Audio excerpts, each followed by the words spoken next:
ఉంది. She has very social commitment తోటి బాలికలకి ఈ శానిటరీ ప్యాడ్స్ రాష్ట్ర మొత్తంలో సప్లై చేయడానికి కోరుకుంటూ ఒక ఫౌండేషన్ ద్వారా, అవును, చిన్నమ్మ ఫౌండేషన్ దీని పేరు, దాంతో చేయాలని వారి కూతురు చిన్న పాప 9 years 11 years అనుకుంటే చేసింది. ఒకసారి మాట్లాడడం జరిగింది వాళ్ళతోటి.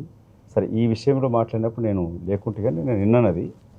సో బీసీ నాయకత్వం తొక్కేస్తారు అన్నదానికి అది ఏళ్ళ నుంచి వస్తూ ఉంది. ఏ పార్టీ రాజకీయ పార్టీలో వస్తూ ఉంది, ఏళ్ళ నుంచి కొన్ని వందల సంవత్సరాల నుంచి జరుగుతూ ఉన్నది.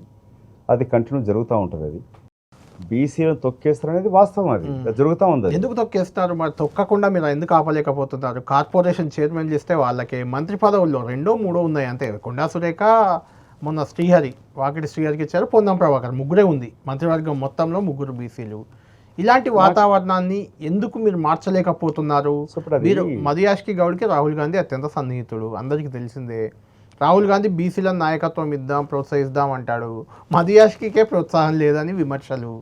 ఎట్టుందంటే కళ్యాణ్ గారు, మదియాస్కి బీసీ నాయకుడు.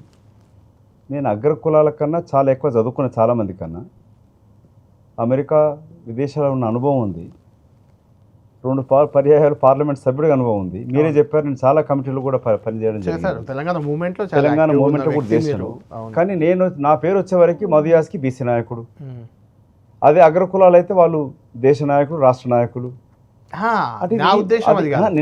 ఇంత నాలెడ్జ్ ఉన్నా, ఇంత కెపాసిటీ ఉందా, మదియాష్కి లాంటి వాళ్ళకి అవకాశాలు రావట్లేదు, బీసీలకు ఎలా ఇస్తారు?